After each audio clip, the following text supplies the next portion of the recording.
kita merenung kepada salah satu sabda indahnya Rasulullah Shallallahu Alaihi Wasallam ketika Nabi Shallallahu Alaihi Wasallam berucap di dalam salah satu riwayatnya, Innal mu'mina la yashba' min khairin yasma'uhu hatta yakuna muntahahu al-jannah.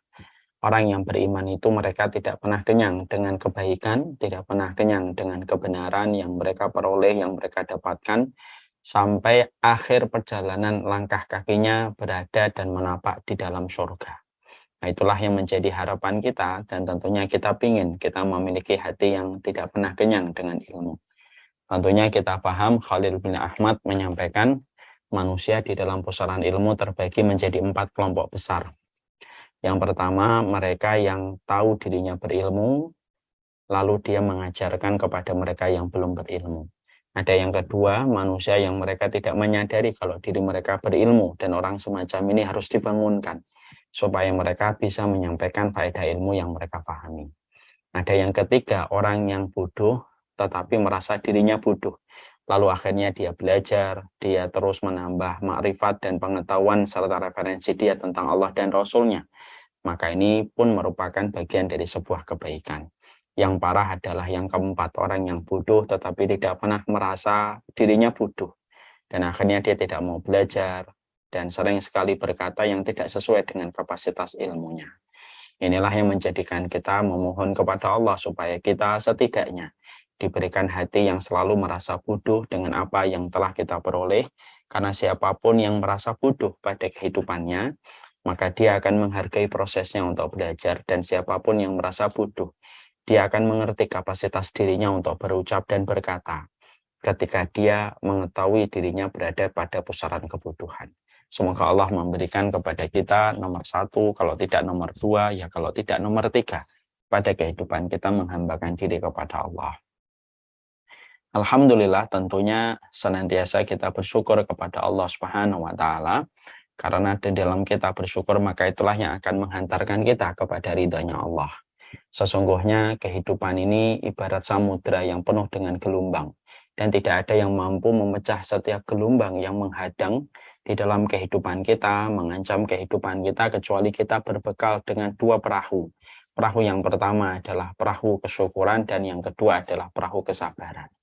Siapapun yang telah memiliki 2 perkara ini pada kehidupannya, entah dia bersabar atau dia dalam kondisi bersyukur, maka sesungguhnya 2 perkara itu akan menghantarkan dia pada samudra penuh dengan rahmatnya Allah Subhanahu wa Ta'ala. Inilah yang menjadikan kita senantiasa kita berdoa kepada Allah. Semoga setiap ilmu yang kita dapatkan, setiap perjumpaan kita bersama orang-orang yang solih, mampu menjadikan kita bersyukur kepada Allah dalam setiap urusan kehidupan kita. Dan semoga kita bersyukur atas apa yang Allah limpahkan kepada kita, karena kunci kelapangan hidup adalah di dalam kita bersyukur. Sebuah musibah bisa menjadi anugerah ketika kita bersyukur kepadanya. Sebuah kesempitan akan menjadi kelapangan ketika kita bersyukur kepadanya. Apapun yang kita dapatkan selama kita nikmati di dalam kita bersyukur, maka itu akan menjadi perkara besar yang melebihi dan melampaui apapun yang besar ketika tidak diiringi dengan konsep bersyukur kepada Allah. Maka sesungguhnya rumah yang bersyukur walaupun cuma 90 meter akan lebih menenteramkan daripada orang yang punya rumah 600 meter, 700 meter, 1000 meter, tetapi dia tidak bersyukur.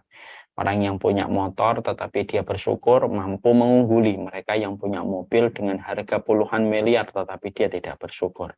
Karena itulah yang akan membedakan makna kehidupan.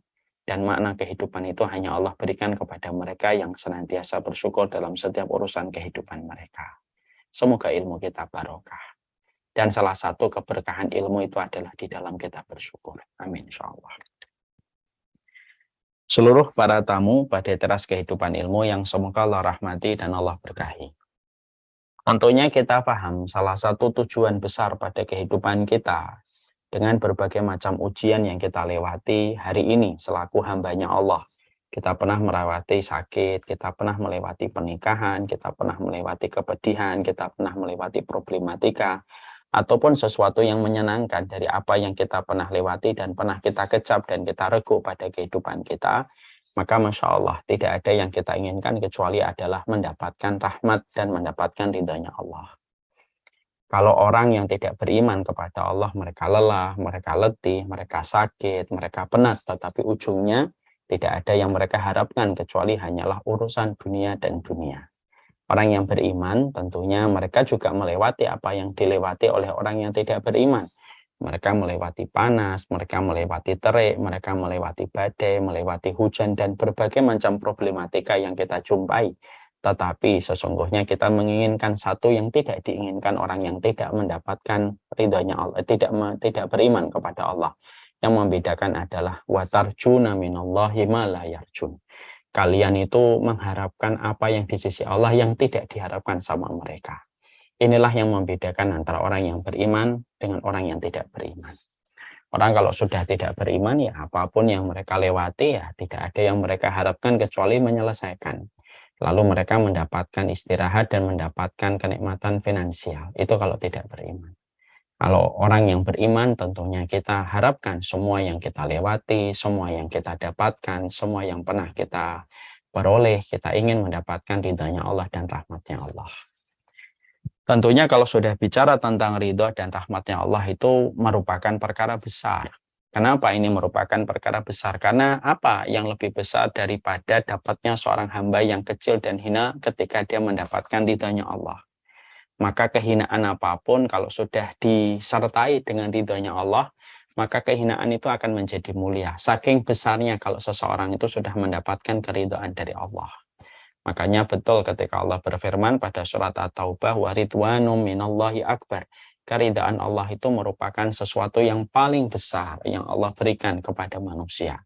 Karena kalau sudah terikat kepada Allah, sudah mendapatkan ridhanya Allah, semua itu menjadi agung pada perkara apapun ketika sudah mendapatkan keridhaan dari Allah. Kita punya anak, kalau anak kita diridhai oleh Allah, itulah perkara yang paling agung yang tidak bisa ditandai dan tidak bisa disamai dengan apapun. Kalau kita punya keluarga, lalu keluarga kita sudah diridhai oleh Allah, maka menjadi perkara yang besar yang tidak mampu ditandingi kebesarannya oleh apapun. Karena apa? Karena sudah mendapatkan sesuatu yang besar. Apapun kalau sudah bersandar dengan keridhaan Allah menjadi mulia, menjadi wangi, menjadi indah, yang kesempurnaannya tidak ada yang menandingi. Layaknya apapun, ya, kain, kapas, tisu, kalau sudah dimasukkan ke minyak wangi, maka semua perkara benda-benda yang tadi kita sebutkan akan menjadi wangi. Kapasnya akan jadi wangi, kainnya akan menjadi wangi, tisunya akan menjadi wangi, sapu tangannya akan menjadi wangi kalau sudah dicelupkan ke minyak wangi. Sama kehidupan kita kalau sudah disandarkan kepada ridhonya Allah dan mendapatkan keridhaan Allah, maka kehinaan itu akan berubah menjadi kemuliaan, menjadi sebuah keagungan, menjadi sebuah kebesaran yang tidak mampu ditandingi oleh apapun. Dan inilah yang menjadikan kita betul-betul harus paham. Hidup ini simpel dan sederhana. Yang panjang adalah ikhtiar kita untuk mendapatkan ridhanya Allah. Dan inilah yang harusnya menjadi sebuah goals kehidupan kita. Goals kehidupan kita itu satu, ridhanya Allah. Ini perkara yang hari ini begitu sulit untuk kita terjemahkan pada kehidupan kita. Ketika hari ini kita berada pada dunia sosial media yang begitu luar biasa, yang hitungannya per detik, kita mendapatkan akses berita, mendapatkan reaksi dari ratusan ribu orang dalam waktu yang tidak lama. Dalam waktu 1 menit, 2 menit, kita sudah bisa mendapatkan koneksi dengan ribuan, bahkan ratusan ribu, bahkan jutaan orang. Berapa banyak video baru diupload, sudah ratusan ribu orang menonton, jutaan orang bisa mengakses. Dan itu terkadang menjadikan semakin orang itu tidak memperhatikan bagaimana ridhanya Allah. Padahal inilah yang menjadi sebuah energi besar pada kehidupan kita, yaitu mendapatkan keridhaan dari Allah. Karena keridhaan yang sifatnya tidak akan pernah memberikan kekecewaan, keridhaan yang tidak pernah memberikan kekecewaan itu keridhaan dari Allah. Keridhaan orang, teman, sahabat, circle, link yang kita punya, keridhaan mereka itu adalah keridhaan relatif. Keridhaan yang bersifat sementara dan itu pun sangat subjektif menurut versi mereka yang bisa berubah-ubah sebagaimana cuaca mudah berubah. Berapa banyak orang yang ridho sama antum di waktu pagi tapi belum tentu ridho dengan kita di waktu sore.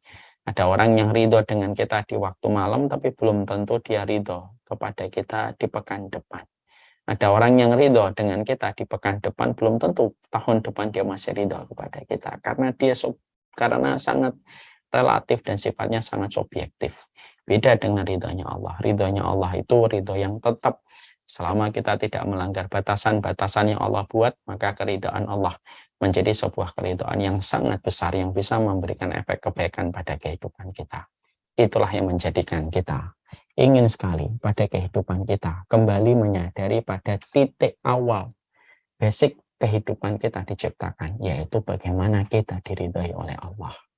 Semoga buku yang kita miliki, iPad yang kita miliki, apapun yang kita miliki hanyalah bertujuan supaya kita dapat diridhai oleh Allah Subhanahu wa taala.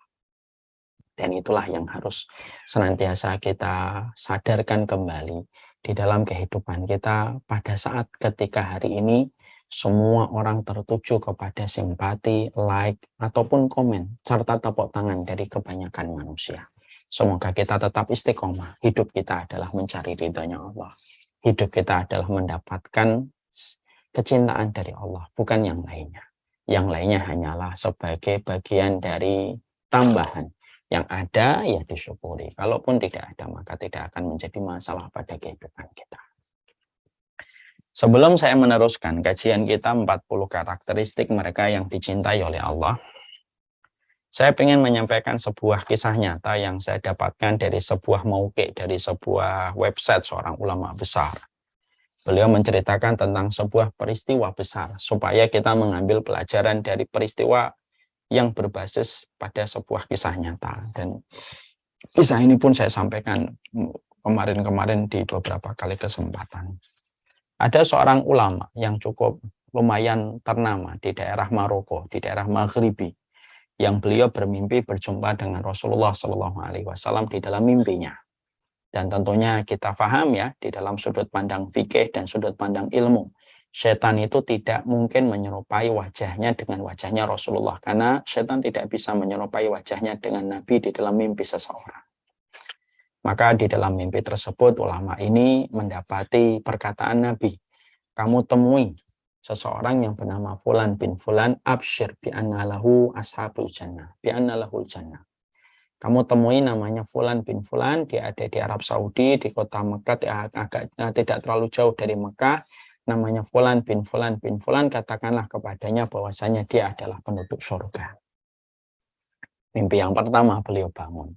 Dan beliau sempat ragu terhadap apa yang beliau jumpai di dalam mimpinya, walaupun beliau ingat nama itu siapa, dan beliau tahu itu adalah Rasulullah yang beliau temui di dalam mimpinya dengan sifat-sifat yang tentunya beliau sering baca di dalam kitab-kitab sirah. Hari yang kedua malamnya beliau berjumpa kembali di dalam mimpi dan berjumpa kembali dengan sosok Rasulullah. Lalu Nabi memberikan kabar kedua kalinya, absyir lahu bi'anna lahul jannah. Katakan kepadanya berita gembira bahwasanya dia itu adalah penduduk surga.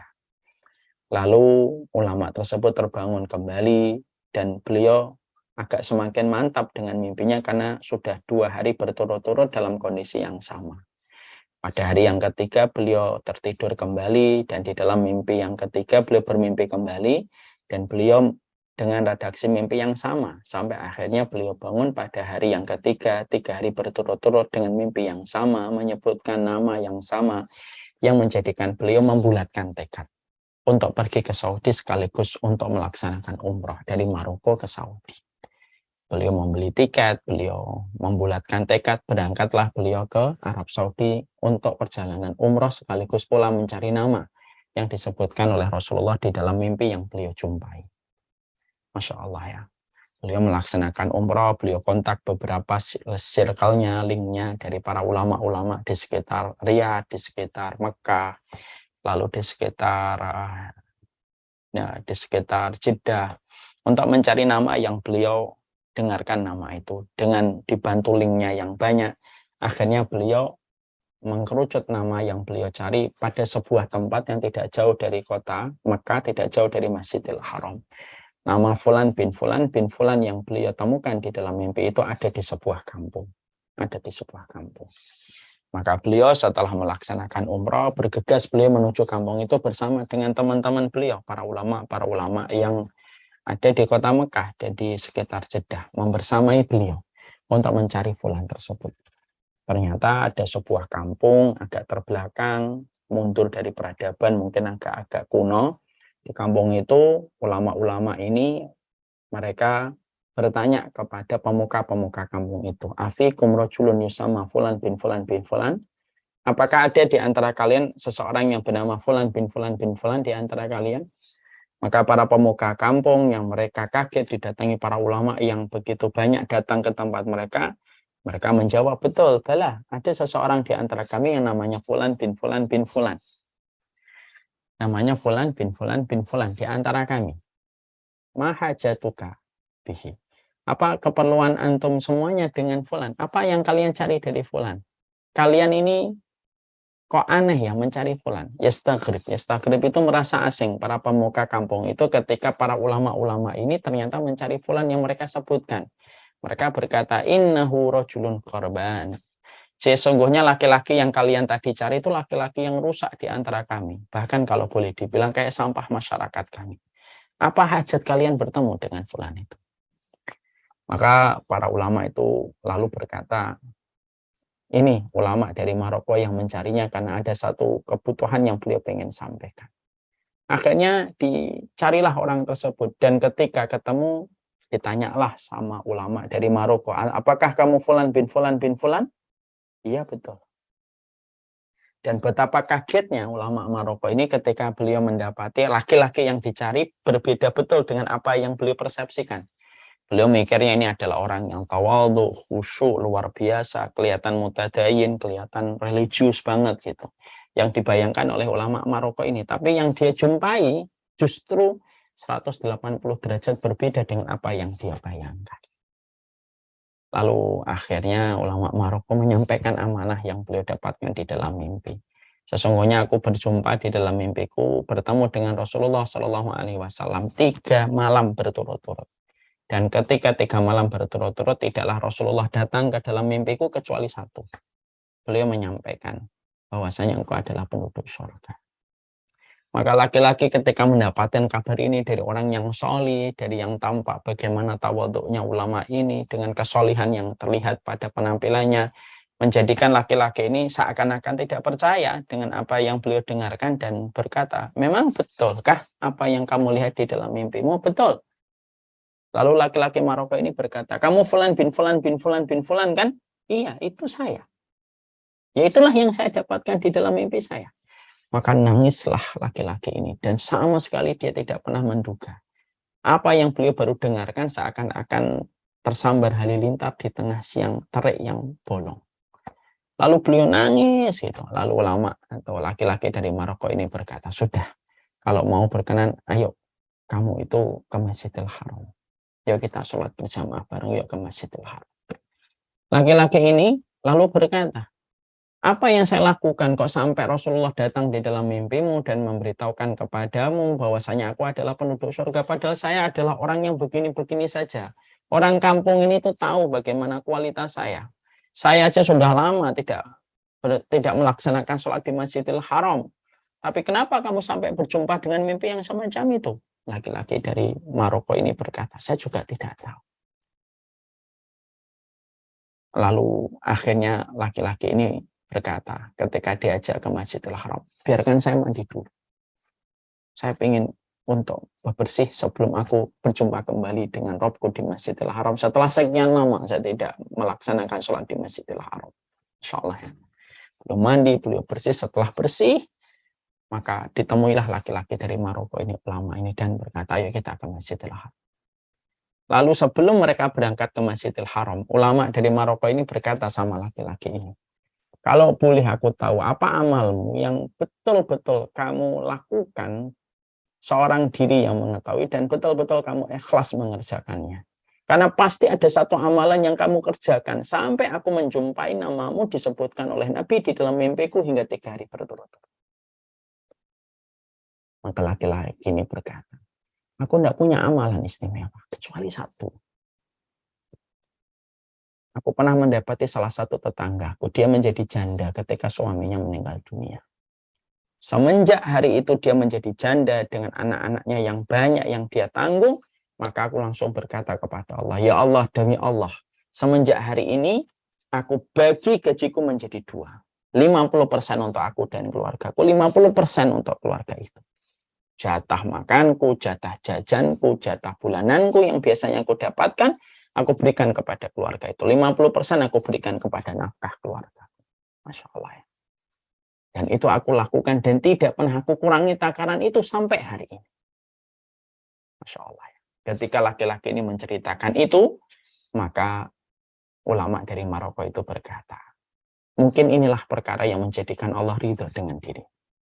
Mereka berdua langsung bersama dengan rombongan akhirnya ke Masjidil Haram, mereka sholat. Dan laki-laki ini ketika pertama kali sholat, beliau nangis, beliau tumpah air matanya seakan-akan beliau begitu rindu kepada Robnya setelah sekian lama dia tidak menginjakkan kaki di Masjidil Haram. Tumpah air matanya, pada rakaat yang kedua tumpah air matanya. Pada rakaat yang ketiga setiap sujud pun tumpah air mata. Dan tahukah kita? Pada rakaat yang terakhir, sujud yang terakhir, beliau pun menangis sebagaimana sujud pada rakaat sebelumnya. Tapi pada sujud yang terakhir itu beliau tidak bangun karena beliau sudah meninggal dunia. Ini kisah nyata. Ini yang menjadikan kita akhirnya mengambil sebuah pelajaran besar. Karena ini kaitannya pada materi kita sebelumnya. Salah satu di antara perkara yang bisa mendatangkan keridhaan dari Allah itu ketika kita memberi manfaat kepada orang. Di sini pula kisah nyata ini memberikan kepada kita sebuah faedah ilmu yang luar biasa. Bisa jadi ada orang yang kita pandang sebelah mata, tapi bisa jadi sebelah mata kita memandang dia, tetapi dia memiliki transaksi besar di sisi Allah yang Allah terima dari dirinya yang tidak kita sadari karena mata kita dan ilmunya kita terbatas tentang orang lain. Disinilah kita juga mendapati bahwasanya mendapati dan menjumpai rahmatnya Allah bisa kita dapatkan di tempat-tempat yang terkadang banyak orang tidak menduga. Di pintu orang tuanya terkadang di situ orang mendapatkan ridhonya Allah. Di tetangganya kadang seseorang dia mendapatkan ridhonya Allah. Pada binatang yang dia tolong di situ dia bisa mendapatkan ridhonya Allah. Yang terkadang kita justru tidak menyadari dan itu terkadang ketika kita abaikan tetapi justru bisa menjadi sebuah nilai kita yang besar untuk mendapatkan ridhonya Allah. Kita lihat orang tadi. Orang tadi disebut oleh pemuka kampung di kawasan itu disebut innahu rajulun korban. Yang kamu cari laki-laki itu laki-laki rusak, dia itu sampah masyarakat kami. Kenapa orang semacam kalian dengan penampilan kalian sebagaimana ulama-ulama besar ini kok mencari laki-laki ini? Disitulah kita akhirnya mendapati banyak pelajaran. Betapa luar biasanya di dalam kehidupan kita ketika mencari ridhonya Allah. Ingat ya, kita mempelajari 40 karakteristik mereka yang dicintai oleh Allah. Dan kita sudah membahas 15 karakter mereka yang dicintai oleh Allah. Disitulah kita paham. Ada orang yang mereka mendapatkan ridhonya Allah ketika di tempat ilmu. Ada orang yang mendapatkan ridhonya Allah ketika dia luar biasa selalu memprioritaskan orang tuanya. Ada orang yang mereka mendapatkan ridhonya Allah ketika dia baik sama tetangganya. Ada orang yang mendapatkan ridhonya Allah ketika dia selalu merasa berdosa dan terus bertobat dan diperbarui tobatnya setiap waktu. Dan kita tidak pernah tahu di pintu ridho manakah, di pintu manakah kita akan mendapatkan ridhonya Allah. Dan itulah yang menjadikan kita terus berusaha pada kehidupan kita. Menghadirkan kembali ilmu supaya kita tahu apa perkara yang bisa menghadirkan ridhonya Allah. Laki-laki rusak tadi yang disebut oleh para pemuka kampung dengan sampah masyarakat pun ternyata diberitakan dengan kabar gembira dengan surga. Karena komitmen kuatnya memberikan manfaat kepada seorang janda dengan anak yang banyak, dia potong gajinya 50% tanpa ada satupun orang yang mengetahui tentang perbuatan yang dia kerjakan. Dan transaksi itu dibeli cash oleh Allah dengan sebuah kabar gembira dari seorang laki-laki Maghrib dari Maroko, seorang ulama yang akhirnya didatangi dalam sebuah mimpinya memberikan kabar bahwasanya dia termasuk salah satu di antara penduduk surga. Inilah perkara yang menjadikan kita akhirnya mengerti betapa indahnya kehidupan kita yang singkat ini ketika mendapatkan ridhonya Allah. Kehidupan itu singkat, yang panjang adalah ikhtiar kita bagaimana bisa mendapatkan ridhonya Allah.